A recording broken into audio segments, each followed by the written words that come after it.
guys, gagawa tayo ng lumpia Shanghai guys. So nagahit ko ng singkamas guys. Tapos carrots.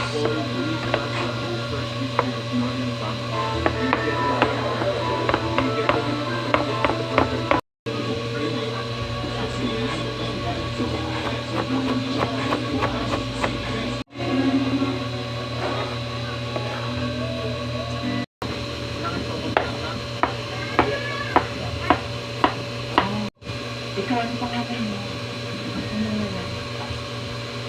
Aso. Aso? Okay. Anong aso? Ito mo? Hindi ikaw mo aso. Nag-aaral ka dati? Hindi. Kasi si ate nag-aabang ako. Ako mo? Ano pa yung bibigay ko naman? Ibigay mo yan.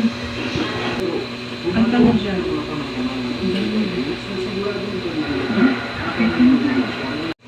It's being transferred to other agencies. Ang sa akin, I'm looking to transfer ang savings ng bawat case na transfer to. Naman dahil sa iba ng practice ay nawalan na sila ng responsibilidad ng board. So, so that sa minute,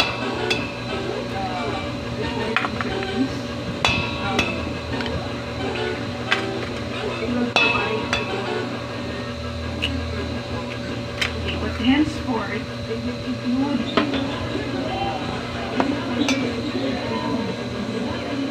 moving on, but within the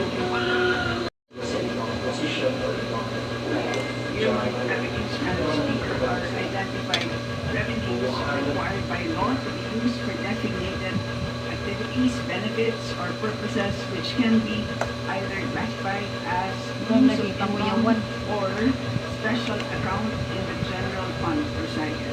Kalitan na kadato ulit ko no? Kung nag-interpret tayo, sinabi ko sa akin that the cash isn't available, this the cash is being used. Madam Speaker, Madam Sponsor, tama po ba na pwedeng gamitin ang earmark revenues ng national government for every state? Yun, Nakatagpo ulit ko nung katapat. comparison, parang kung tayo po ay nagde-deposito sa isang bangko, Lagyan na natin ng sesame oil. isang daang piso, iniwan natin sa bangko yung ating 100 pesos. Kapag hindi natin kailangan yung 100 pesos na yan, ini-invest ang ating 100 pesos na yan. But, at Ang pera na hindi para qualified na ito o kaya pwedeng technical malversation of fund, it will use it for ang tawag ko sa libro ay book of accounts. So, may book of accounts at nandun naman gusto niyang kumain. Yan guys, luto na. Ready na guys. Ngayon, magra-wrap na tayo ng ilang piraso. Na hihingin Try natin guys kung masarap. earmark revenues na yan dahil maliwanag pa na nag-umaga ang balance nila ay demandable. Madam Speaker, hiningi nga po maliwanag sa tilik ng araw yung balanse. Alam mo nun. Hindi maliwanag kung magkano ang balanse ng mga earmark revenues dahil natatraffic sa Bureau of Treasury. You and I both know that natatraffic ang kanilang balanse sa Bureau of Treasury because nagagamit ang pera tapos naghihintay na yun ng balancing or reconciliation. Madam Speaker, this is not a legal natin. If yung humingi lang ng pera ang may control kung anong ibibigay niya, then magdatanggap ako ngayon sa pagbibigay. Kung ano ang pwede niya bigay. Tapos may humihinging ahensya sa'yo. Kung ginagamit mo yung pera, hindi ka magiging generous sa ahensya ibigay kahit mayroon silang tamang programa. Kasi you're making use of the cash. Natin lahat doon sa ating Yan na guys, yung ating pagpapirito na natin guys. Dito na natin. napakahirap na trabaho ng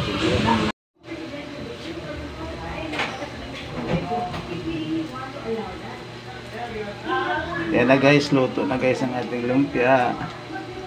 Titikman na natin guys.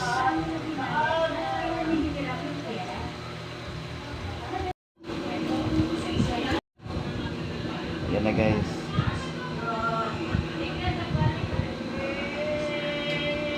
Lumpia Shanghai.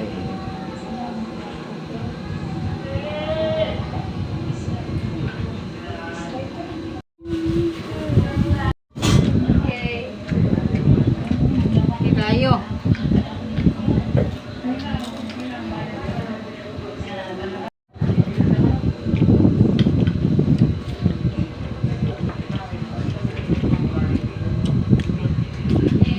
Manyaman. Mar.